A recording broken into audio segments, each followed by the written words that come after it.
आप रोज नहाते हो, पर क्या आपकी बॉडी अंदर से साफ होती है? हम बाहर की सफाई पर ध्यान देते हैं, लेकिन अंदर क्या हो रहा है उस पर कभी ध्यान नहीं देते। असल एजिंग झुर्रियों से नहीं होती। एजिंग तब शुरू होती है जब बॉडी का फ्लो धीरे धीरे रुकने लगता है। सोचो एक शहर जहां हर दिन कचरा बन रहा है, लेकिन ड्रेनेज सिस्टम बंद है।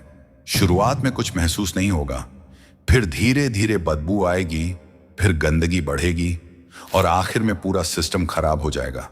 अब सच सुनो, वही हालत आज आपकी बॉडी की है। कम मूवमेंट, ज्यादा बैठना, मोबाइल, लैपटॉप, कुर्सी और अंदर बनती एक साइलेंट दिक्कत, लिम्फेटिक स्टेसिस। आपको पता भी नहीं चलता और बॉडी अंदर ही अंदर स्लो होती जाती है। बॉडी में एक सिस्टम होता है, लिम्फेटिक सिस्टम। यह आपका छुपा हुआ सफाई कर्मचारी है। ये हर दिन टॉक्सिन्स, डेड सेल्स और वेस्ट को बाहर निकालता है। लेकिन इसमें एक प्रॉब्लम है, इसका कोई पंप नहीं होता। हार्ट खून को पंप करता है, लेकिन लिम्फेटिक सिस्टम खुद से नहीं चलता। यह चलता है सिर्फ दो चीजों से, मूवमेंट और ग्रेविटी। जब आप चलते हो, स्ट्रेच करते हो, तब ये एक्टिव होता है। लेकिन जब आप घंटों बैठे रहते हो तो ये सिस्टम स्लो हो जाता है। धीरे धीरे इसमें ब्लॉकेज बनने लगती है। फिर बॉडी सिग्नल देती है। सुबह चेहरे पर सूजन, आंखों के नीचे फुलाव, बॉडी भारी लगना, थकान जो जाती नहीं और दिमाग में धुंध, फोकस कम हो जाता है, एनर्जी लो रहती है। ये सब नॉर्मल नहीं है। ये साइन है कि आपका अंदर का फ्लो रुक रहा है। अब सवाल है, इसे ठीक कैसे करें? यही काम आता है विपरीत करनी। एक बहुत सिंपल पोज, लेकिन असर गहरा।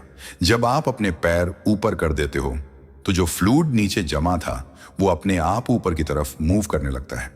ग्रेविटी उलटी दिशा में काम करने लगती है। लिम्फेटिक ड्रेनेज शुरू होता है।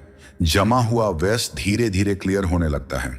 और सिर्फ इतना ही नहीं, आपके ब्रेन का क्लीनिंग सिस्टम भी एक्टिव होता है, जिससे दिमाग से वेस्ट निकलता है। आपको हल्कापन महसूस होता है, क्लैरिटी बढ़ती है, नींद गहरी होती है। साथ ही बॉडी रिलैक्स मोड में चली जाती है। हार्ट रेट शांत होता है, माइंड स्लो होता है, आप अंदर से शांत महसूस करते हो। अब सबसे जरूरी बात, इसे सही तरीके से कैसे करें? क्योंकि सच ये है कि ज्यादातर लोग इस स्टेप पर ही गलती कर देते हैं और फिर बोलते हैं कि मुझे कोई फर्क नहीं दिखा। तो चलो इसे सही तरीके से समझते हैं, स्टेप बाय स्टेप, लेकिन फील के साथ। सबसे पहले एक शांत जगह ढूंढो, जहां कोई डिस्टर्बेंस ना हो, ना ज्यादा आवाज, ना बार बार उठने का मन। फिर एक दीवार चुनो। अब दीवार के बिल्कुल पास बैठ जाओ और धीरे से अपनी बॉडी को साइड में घुमाते हुए लेट जाओ। ध्यान रखना, झटके से नहीं, धीरे। अब अपने हिप्स को दीवार के जितना पास ला सकते हो उतना पास ले आओ। यहीं पर लोग गलती करते हैं, या तो बहुत दूर रहते हैं या अनकंफर्टेबल हो जाते हैं।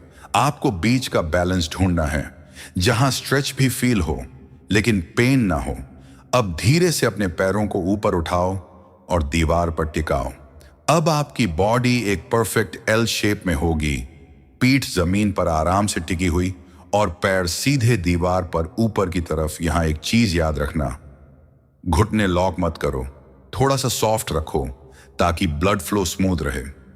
अगर इस पोजीशन में आपको लोअर बैक में खिंचाव महसूस हो तो सिंपल सा सॉल्यूशन है, अपने हिप्स के नीचे एक तकिया या फोल्डेड टॉवल रख लो। इससे आपकी स्पाइन को सपोर्ट मिलेगा और पोस्चर और भी कंफर्टेबल हो जाएगा। अब हाथों की पोजीशन, आप उन्हें साइड में ढीला छोड़ सकते हो या ऊपर की तरफ फैलाकर रख सकते हो। जो आपको नेचुरल लगे वही सही है। अब सबसे इंपॉर्टेंट पार्ट शुरू होता है, रिलैक्सेशन। अपनी पूरी बॉडी को कॉन्शियसली ढीला छोड़ दो। Face muscles, jaw, shoulders, stomach, legs, हर हिस्से को रिलैक्स करो। ऐसा फील करो जैसे बॉडी जमीन में मेल्ट हो रही है।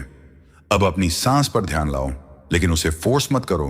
कोई तेज या हैवी ब्रीदिंग नहीं। यहां लोग सबसे बड़ी गलती करते हैं, तेज तेज सांस लेना शुरू कर देते हैं। ऐसा नहीं करना। आपको स्लो ब्रीदिंग करनी है। 4 सेकंड में सांस अंदर, 6 सेकंड में धीरे धीरे बाहर।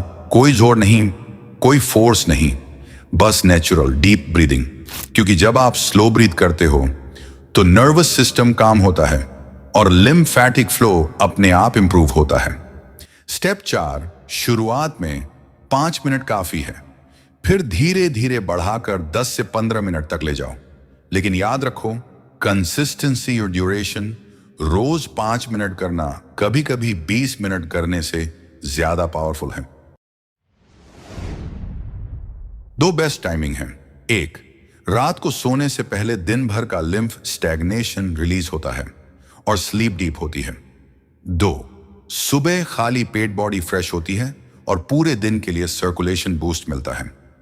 स्टेप 6, कौन सी कॉमन मिस्टेक्स अवॉइड करनी है, यहीं पर लोग फेल होते हैं।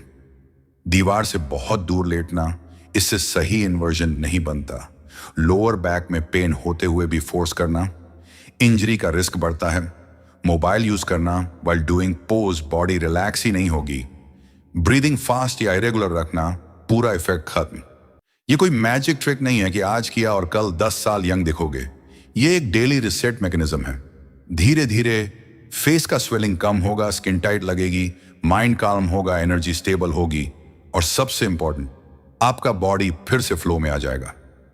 अब चॉइस सिंपल है, या तो आप उसी स्टैग्नेंट रूटीन में रहो जहां एजिंग ऑटोमेटिकली बढ़ती रहेगी, या रोज 5 से 10 मिनट निकालो और अपने बॉडी को रिसेट करो। यह सिर्फ एक एक्सरसाइज नहीं है, यह अवेयरनेस है। अगर तुम इस पाथ पर चलना चाहते हो तो कमेंट में लिखो, मैं तैयार हूं।